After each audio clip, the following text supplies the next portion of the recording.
जय हिंद। श्री राजीव रंजन सिंह।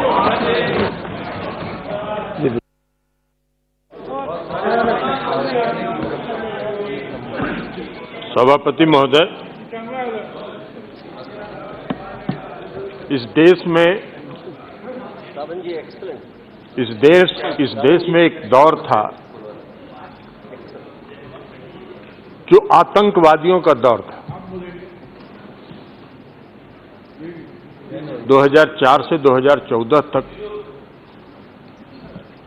हम लोगों ने देखा है, और 14वीं और 15वीं दोनों लोकसभा में मुझको भी इस सदन में रहने का सौभाग्य प्राप्त हुआ। बड़ी बड़ी आतंकवादी घटनाएं हुई, दिल्ली में हुई,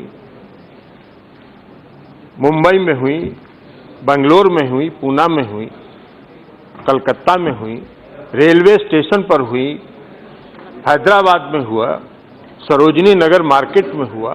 और हर बार जब आप प्रोसीडिंग निकाल के देखेंगे आतंकवाद पर, हर 3 महीने 4 महीने पर सदन में चर्चा होती थी, और 3-3 घंटे, 4-4 घंटे, 5-5 घंटे चर्चा होती थी।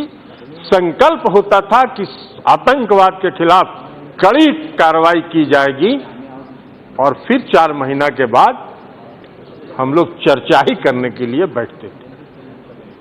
लेकिन 2014 के बाद सरकार ने आतंकवाद के खिलाफ जो अभियान चलाया, वो चाहे सर्जिकल स्ट्राइक हो या एरियल स्ट्राइक हो, तो हम नहीं समझते हैं कि 2014 से आज तक कोई बड़ी आतंकवादी घटना हुई इस देश में। ये आतंकवाद के खिलाफ, सुनिए ना यार, आतंकवाद के खिलाफ सरकार की लड़ाई का जो संकल्प है वो इसको प्रदर्शित करता है। और लेकिन अगर सरकार ने इस आतंकवाद की, और ये सब कोई जानता है, ये ध्रुव सत्य है कि आतंकवाद का जड़ कहां है। आतंकवाद का जड़ जम्मू एंड कश्मीर में, और उस जड़ को अगर खाद और पानी मिल रहा है तो वो पाकिस्तान से मिल रहा है। ये ध्रुव सत्य है, ये हर कोई जानता है। लेकिन आतंकवाद के खिलाफ बैठिए ना। आसाम में आप कितना बड़ा कंट्रोल किए थे, तो हमको मालूम है। समूचा आसाम को लेकर बैठ गए थे। बैठिए। तो इसलिए महोदय, हम ये कहना चाहते हैं कि उसका खाद पानी भी कहां से मिल रहा है सबको मालूम है।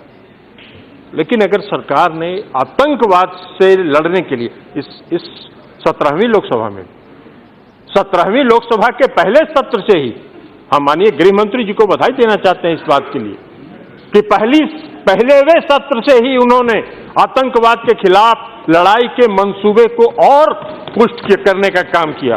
एनआईए एक्ट में संशोधन किया उन्होंने।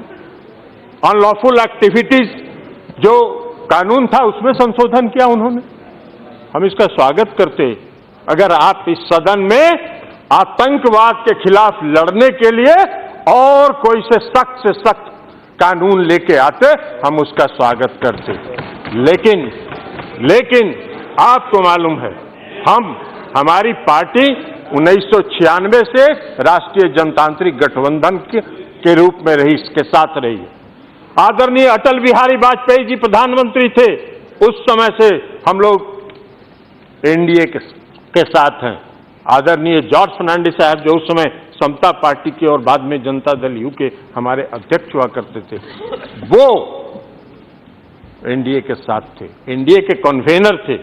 एनडीए के नेशनल एजेंडा ऑफ गवर्नेंस में इस बात को लिखा गया है कि 370 के साथ हम लोग कोई छेड़छाड़ नहीं करेंगे। हमारी पार्टी की ये मान्यता रही है, हमारी पार्टी की ये मान्यता रही है, हमारी पार्टी की ये मान्यता रही है कि जो विशेष राज्य का दर्जा उसे प्राप्त था उसके साथ छेड़छाड़ नहीं। हाँ, एक माहौल अगर बनता और अगर उस पर आप कार्रवाई करते, तो इसलिए वो अलग बात थी। लेकिन आज की परिस्थिति में आपको लड़ाई आतंकवाद के खिलाफ लड़ना चाहिए था, इस विवादास्पद विषय को नहीं छूना चाहिए था। इसलिए हमारी पार्टी का 1996 से ये मानना है, जब अटल जी थे, और कई लोगों को मालूम है, जो इसमें राष्ट्रीय जनतांत्रिक रविशंकर जी को तो मालूम है, आदरणीय रक्षा मंत्री जी को मालूम है, उस समय थे, आदरणीय रक्षा मंत्री जी आ गए, नेशनल एजेंडा ऑफ गवर्नेंस में लिखा हुआ था। तो ये सारी चीजें जब लिखी हुई थी तो सबको मालूम है कि हमारी पार्टी विवादास्पद चीजों को और धारा 370 का समर्थन नहीं करती है। तो इसलिए आज भी हम इसका समर्थन नहीं करते हैं और इसके पास होने में इसके भागीदार नहीं हो सकते हैं, इसलिए हम सदन का बहिष्कार करते हैं। श्री पिनाकी मिश्रा जी।